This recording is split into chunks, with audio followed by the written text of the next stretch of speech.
Hello, MGM Home Video. Says here I can place an order by phone. I would like a list of all your newest video cassettes, please. Video cassette. It's like a square thing, plastic. Look, I'm busy. I'll call you back. Hello there. MGM once boasted it had more stars than there were in the heavens. And they also adapted more wonderful novels than probably any other movie studio. So much so that in the 1980s, a special line of VHS tapes and Betamax tapes were produced to honor these very prestigious cinematic achievements. I'm going to take you through my collection today. Not a complete set, even the various pieces of literature and pamphlets that came with these videos don't have a complete list. I'm always finding more on eBay or thrift stores, things like that. But I'll show you the ones that I have, and maybe you recognize some of these books or the films that are actually on the movies. So let's start off. We'll go chronological order by the movie. Here is 1934's Treasure Island, featuring Jackie Cooper as young Jim Hawkins and Wallace Beery as Long John Silver. Probably my least favorite version, I should say movie adaptation of the book. Other ones, I think, later ones would do it better, but still worth seeing. A Robert Louis Stevenson novel, always a classic. 1935, one of my favorites in this series, A Tale of Two Cities, with Ronald Colman, as Sidney Carton. Very nice film. Definitely deserves more of an audience. So Dickens is always a tricky thing to adapt, but this one does a really good job. Another favorite of mine from 1939, the Oscar winner for Best Actor, Goodbye Mr. Chips, one of the films that inspired me to become an educator.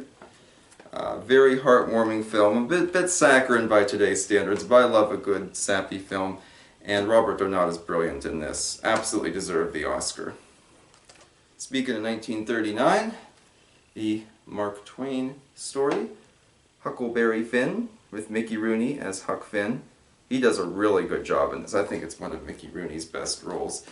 Twain adaptations, sometimes border on the silly folksiness, but this one does a great job of telling a good, solid story and making it a lot of fun. I think even kids today would like that one.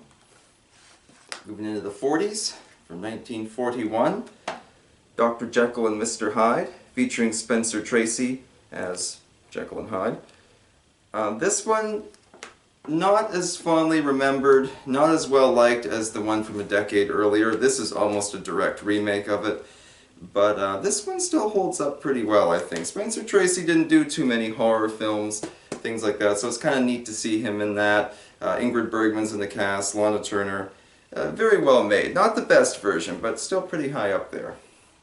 1946, a Best Picture winner, The Yearling, with Gregory Peck and Claude Jarman Jr. as his son. In color, very popular in its day. Again, kind of sappy, maybe not the most grounded film, but a lot of fun to watch. A very gentle story. I like it. And rounding out the 40s in my collection, 1948, The Three Musketeers, Gene Kelly as young D'Artagnan. Very exciting film. The color is beautiful in this. I think that's one of its strongest points, and the action scenes are very well done. It's such a big, ponderous novel, it's kind of hard to cut it down into one convenient narrative, but this movie tries really hard, and it is enjoyable, I think. Let's look at the 50s. From 1952, another Best Picture winner, Ivanhoe, based on the Sir Walter Scott epic. Elizabeth Taylor's in this, Robert Taylor, Joan Fontaine. Really great cast in there. It's a costume drama. It's nothing too out of the ordinary, but it is a fun watch. It does have some excitement in it. Here's the 1950s version of The Prisoner of Zenda with Stuart Granger. Not the most well-known version. That would be the one from the 1930s with Ronald Colman. But this one holds up pretty well, and it just follows that older one and just adds color and some new frills and things like that. The stunt work is a bit better. More filmmaking advancements than telling a new story, so I like this one too. James Mason is the villain, so you can't go wrong there. My least favorite of all these, 1953's Knights of the Round Table with Robert Taylor Get the glare off there for you.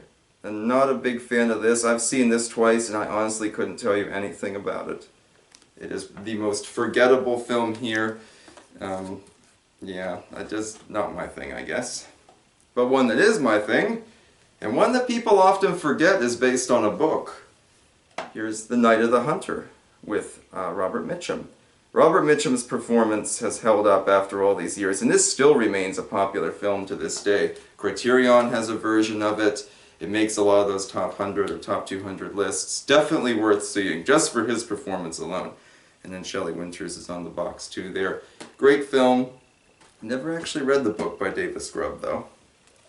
From 1957, Something of Value. This is probably the most obscure of all these titles, I think. I don't know anything about the book. The story with Rock Hudson and Sidney Poitier growing up in Kenya. It's kind of like a Fox and the Hound story. Sidney Poitier feels drawn to help his native Kenyans raise a revolution against the English occupation, while Rock Hudson works to preserve the occupation, that kind of thing. Very interesting, racial dynamic story. It has aged.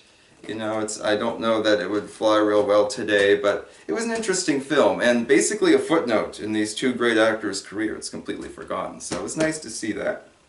Moving into the 60s, we have here The Time Machine with the great Rod Taylor. Love H.G. Wells, love the book. The movie does it justice. Changes a lot of things, adds on a lot of things, but yeah, full color, a lot of fun, really good effects for the time. Definitely a must-watch. One I loved as a boy and still love today. And rounding out our VHS series here, also from 1960s, Studs Lonergan. This is another one that kind of comes out of nowhere.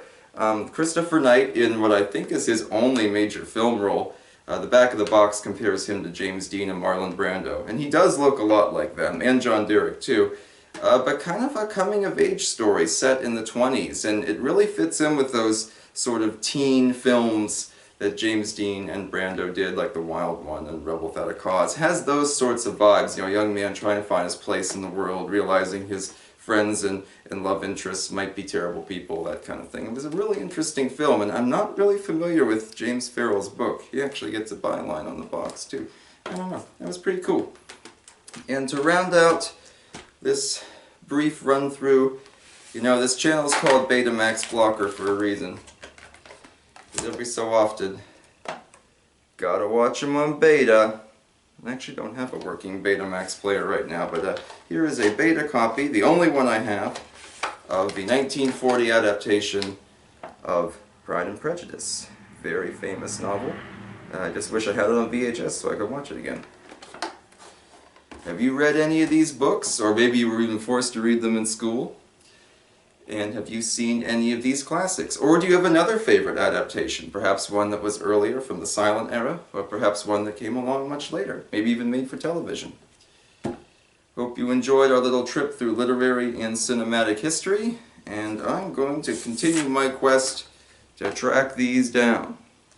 As the old advertisements used to say, they're movies so great you can't believe they made books out of them.